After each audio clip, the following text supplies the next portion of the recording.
নমস্কার বন্ধুরা, সকলকে স্বাগত জানাচ্ছি। আশা করছি সবাই ভালো আছেন। আজকে আমি আপনাদের সাথে ছোলার কচুরির রেসিপি শেয়ার করছি। আপনারা ছাতুর কচুরি বা ছোলার ডালের কচুরি তো খেয়েছেন, তবে এই নিরামিষ কচুরি আপনারা অবশ্যই ট্রাই করবেন। অসম্ভব টেস্টি হয় এই রেসিপিটা। আর যেই টিপস অ্যান্ড ট্রিক্স আমি বলে দিয়েছি সেইভাবে ফলো করলে আপনারাও এরকম দুর্দান্ত স্বাদের কচুরি তৈরি করতে পারবেন। এই রেসিপিটা তৈরি করার জন্য আমি 200 গ্রামের মতো কালো ছোলা রাতে ভিজিয়ে রেখেছিলাম। এখন সকালে এই ছোলাটাকে আমি কুকারে দিয়ে 3টে সিটি দিয়ে ভালো করে সেদ্ধ করে নিয়েছি। এই সেদ্ধ ছোলা আমাদের মিক্সার গ্রাইন্ডিং জারের যে মাঝারি জারটা হয় তার মধ্যে নিয়ে নিতে হবে। তারপর উপর থেকে স্বাদ অনুসারে নুন দিয়ে দিতে হবে। আমি এখানে 1 চা চামচ নুন দিয়েছি। তারপর দিয়েছি জিরে গুঁড়ো 1 চা চামচ। এইটা দিয়েছি আমি হিংটা একটু বেশি করে দিতে হবে। কচুরির স্বাদটা ভালো করার জন্য হিঙের পরিমাণটা এর মধ্যে বেশিই রাখতে হবে। ঝালের জন্য এখানে লঙ্কা গুঁড়ো দিয়েছি 1 চা চামচ। আপনারা এখানে কাঁচা লঙ্কা কুচি বা কাঁচা লঙ্কা বাটাও দিতে পারেন। এরপর দিয়েছি আমি গরম মশলা গুঁড়ো 1/2 চা চামচ। এটা দিয়ে দিলাম আমি আমচুর পাউডার। আমচুর না থাকলে আপনারা এখানে লেবুর রসও ব্যবহার করতে পারেন। তারপর দিয়ে দিলাম 1/2 চা চামচের মতো জোয়ান। স্বাদের জন্য এখানে আমি একটু চিনি দিয়েছি 1 চা চামচের মতো। আর সবার শেষে দিয়ে দিলাম মৌরি 1 চা চামচ। এবার এই সবকিছুর সাথে ভালো করে আমাদের এই ছোলাটাকে ব্লেন্ড করে নিতে হবে। আমি এটা ব্লেন্ড করার জন্য জলের ব্যবহার করিনি, তবে আপনারা চাইলে অল্প জলও ব্যবহার করতে পারেন, কোনো অসুবিধে নেই।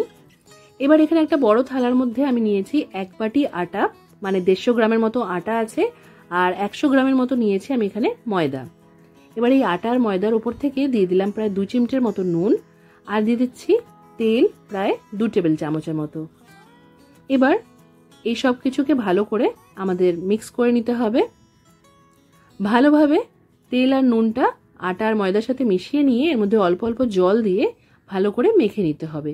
এটা আমরা কিন্তু খুব নরম করে মাখবো না, যেরকম আমরা পরোটা তৈরি করার সময় মেখে থাকি ঠিক সেইভাবেই মেখে নিতে হবে। ভালো করে আটাটা মেখে নিয়ে এটা ঢাকা দিয়ে 15 মিনিটের জন্য আমাদের রেস্টে রেখে দিতে হবে। এবার এখানে আমি 15 মিনিট পর আরেকবার এই ডোটাকে মেখে নিচ্ছি।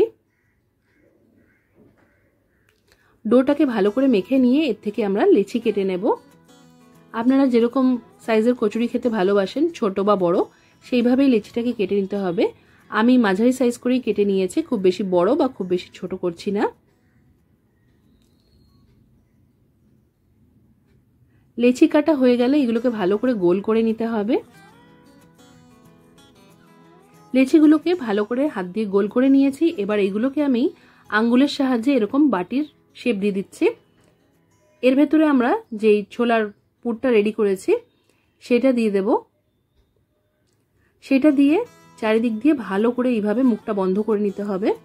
আর পুরটা দেওয়ার পর ভালো করে মুখটা বন্ধ করে নিয়ে আরেকবার ভালো করে ঘুরিয়ে নিয়ে হাতে তালুতে রেখে এটাকে সুন্দর করে মুখটা যাতে বন্ধ হয়ে যায় সেটা খেয়াল রেখে আমাদের পুরটা ভরে নিতে হবে।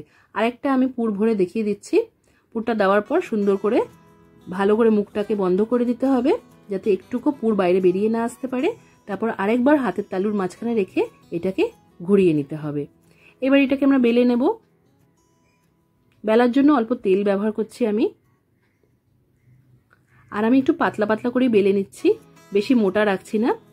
চারিদিক দিয়ে যাতে পুরটা এই আমাদের যে লুচি আছে বা কচুরি আছে তার মধ্যে ছড়িয়ে যেতে পারে সেইভাবেই বেলে নিচ্ছি। এইভাবে প্রত্যেকটা কচুরি বেলে নিয়ে তারপর আমরা ভেজে নেব। এখানে একটা কড়াইতে আমি সাদা তেল গরম করে নিয়েছি। আর তেলটা ভালো করে গরম হয়েছে কিনা সেটা চেক করার জন্য আটা বা ময়দার লেচির থেকে একটু কেটে নিয়ে সেটা দিয়ে দিলাম একবারে। সঙ্গে সঙ্গে যদি ওপরে ভেসে ওঠে তার মানে আমাদের কড়াইয়ের তেলটা সুন্দরভাবে গরম হয়ে গেছে। এবার কড়াইয়ের আঁচটা মাঝারি করে দিয়ে এর মধ্যে আমরা কচুরিগুলো ছেড়ে দেব। কিছু সেকেন্ড অপেক্ষা করে নিয়ে সাইড দিয়ে খুন্তি বা ঝাঁঝের সাহায্যে আলতো আলতো করে চাপ দিলেই এটা সুন্দরভাবে ফুলে যাবে। দ্বিতীয় পিঠটাকেও ভালো করে ভেজে নিতে হবে। এবার আপনারা কচুরি যেরকম কড়া বা হালকা ভাজা খেতে ভালোবাসেন সেইভাবেই এগুলোকে ভেজে নিতে হবে। প্রত্যেকটা কচুরি এইভাবে ভাজলে সুন্দরভাবে ফুলে উঠবে। তাহলে দেখলেন কত সহজে এরকম সুস্বাদু রেসিপি আপনারা বাড়িতে তৈরি করে নিতে পারেন। আশা করছি আজকের এই কচুরির রেসিপি আপনাদের ভালো লেগেছে। অবশ্যই করে রেসিপিটা ট্রাই করবেন। আপনারা এই কচুরিগুলো সাধারণ ছোলার ডাল বা সাদা আলুর তরকারির সাথে পরিবেশন করতে পারেন। আশা করছি আজকের এই সহজ কচুরি রেসিপি ভালো লেগেছে। ভালো লাগলে ভিডিওটাকে লাইক আর শেয়ার করবেন। অবশ্যই রেসিপিটা ট্রাই করবেন। আজকের মতো এখানেই শেষ করছি। সবাই খুব ভালো থাকবেন আর সবাইকে খুব ভালো রাখবেন। ধন্যবাদ।